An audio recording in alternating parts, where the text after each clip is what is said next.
What would you do if you discovered that there is a secret plan to silence the only voice that proclaims the truth about the Sabbath and the final judgment? History has shown that Rome does not hesitate to use power, politics, and influence to impose its will. And now, a new movement is underway, silent but relentless. The Sunday law will not be just a religious issue. It will be the ultimate test of loyalty, where Rome intends to silence Adventists and erase the message that exposes its plans. Today, you will learn about Rome's 5 hidden plans to silence Adventists in the Sunday law, and you will realize that some of them are already happening before our eyes.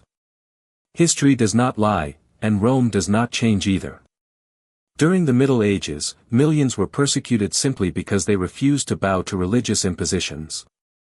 The Inquisition, the bonfires, the prisons, and censorship were the weapons used to eliminate those who dared to challenge the power of the papacy. And all this happened in the name of a supposed defense of the faith. But the Bible warns us that the same scenario will return.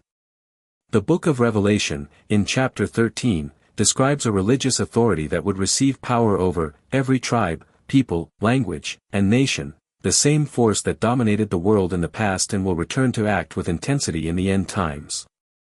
Rome may have changed its appearance, it may use the language of peace, dialogue, and tolerance today, but its goals remain the same. Ellen White clearly stated, Rome is today what it always was. It has never deviated from the principles of the papacy. The past, therefore, is not just a memory. It is a warning. The same power that silenced the faithful in the past is now preparing to repeat history, but on a global scale, uniting politics, economics, and religion. And this is precisely where Rome's first hidden plan comes in.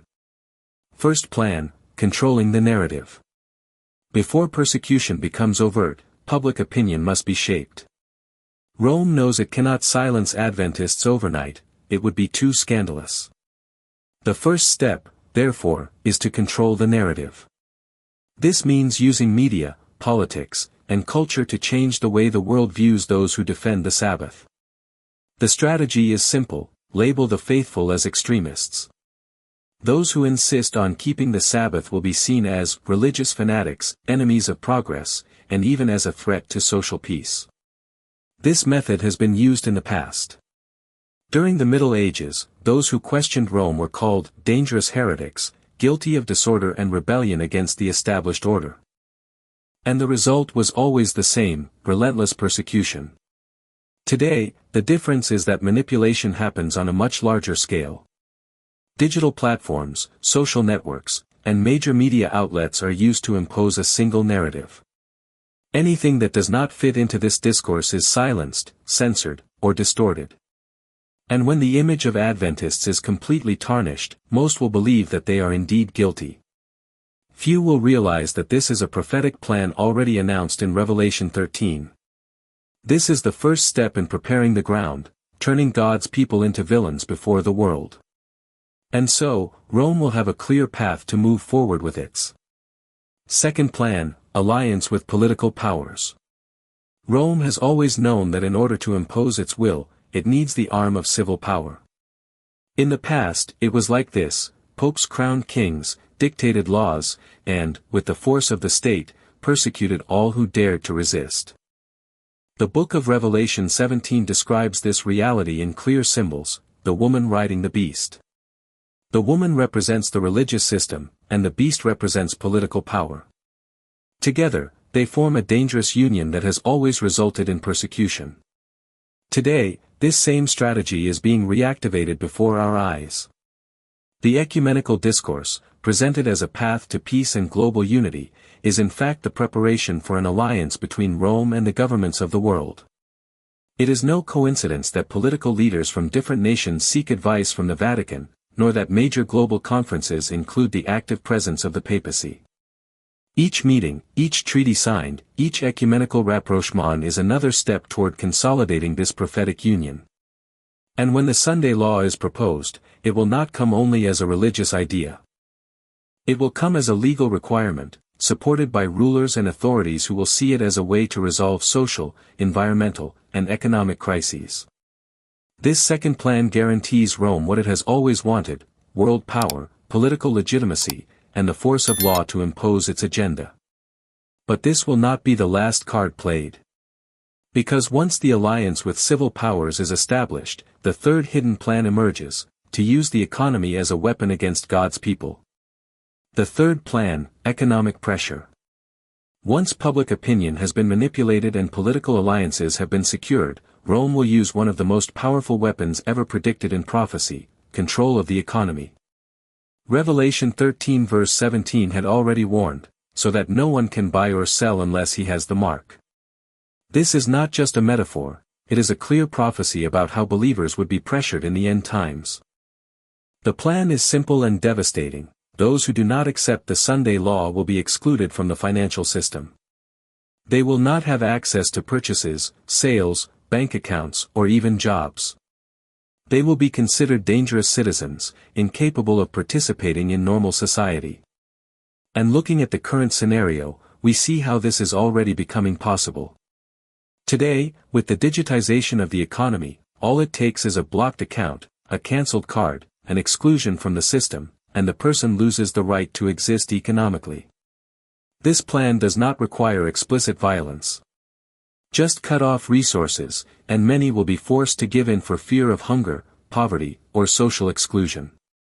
And so, Rome believes it will be able to break the resistance of a large part of the faithful. But the prophecy is clear, even in the face of this economic pressure, there will be a people who will remain faithful, even if it costs them everything. The fourth plan, silencing preachers and messages. After shaping public opinion, consolidating political alliances, and putting economic pressure on the faithful, Rome begins to act directly against those who proclaim the truth, Adventist preachers, leaders, and communication channels. Today, persecution does not require visible bonfires or prisons. It happens silently, sophisticatedly, and effectively: digital censorship, content blocking, defamation, and veiled threats. Everything is done under the pretext of combating hate speech, public safety, or maintaining order. But the reality is that any message that defends faithfulness to the Sabbath and the Word of God becomes a target for manipulation and silencing. Ellen White already warned, the enemy will not attack first with violence, but with deception, disguised as kindness, infiltrating God's people. This is exactly the strategy today, to undermine the faith of the faithful without many realizing it, making the proclamation of the Sabbath and God's law appear dangerous in the eyes of society. Courageous preachers who insist on speaking the truth will be branded as radicals, persecuted by courts of opinion, and even excluded from the system. And while Rome works to silence faithful voices, most of the world will be distracted, believing that all of this is normal, necessary, and fair. But even in the face of this pressure, there will always be those who stand firm, for the truth cannot be destroyed. The fifth plan, open persecution. Once Rome has shaped public opinion, consolidated political alliances, applied economic pressure, and silenced preachers, the most dangerous moment arrives: open persecution. Now there will be no more veiled censorship or disguised pressure. Restrictive laws will be imposed, and those who refuse to obey the Sunday law will be considered troublemakers, rebels, or enemies of the state. Imprisonment, fines, social exclusion, and even violence may be used against believers who remain loyal to the Word of God. Ellen White already warned that this persecution will be like nothing ever seen before. There will be a test that will shake the faith of many, but God will have a faithful remnant who will bow neither to fear nor threat. Revelation 13 and Daniel 12 describe a time of distress such as never was, when the whole world will rise up against those who obey God's commandments. It is the ultimate test of loyalty, where faith will be tested in every decision, in every choice, and courage will be required of all. But the Bible also reveals hope: the faithful people will not be abandoned. Every persecution is also an opportunity to witness to the truth, to shine in the midst of darkness, and to show that faithfulness to God overcomes any human pressure. And now, after learning about Rome's 5 hidden plans, the question remains for each of us to answer.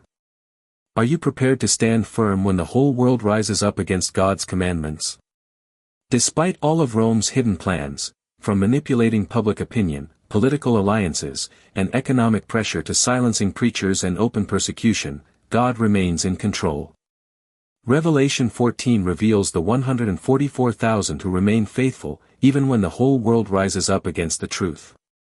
They are a living testimony that faithfulness to God is worth more than any human power.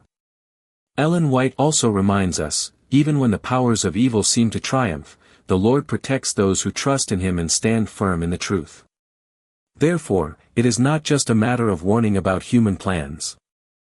It is a personal decision, to choose to remain steadfast in God's law, in faithfulness to the Sabbath, and in the message of final judgment, even in the face of pressure and fear. Today, you have the chance to reflect. Will you bow to the threats of the world, or will you remain steadfast in God's truth, no matter what the cost? Don't wait for the final test to arrive to make your decision. Strengthen your faith now, prepare your heart, and be part of the people who will stand firm until the end.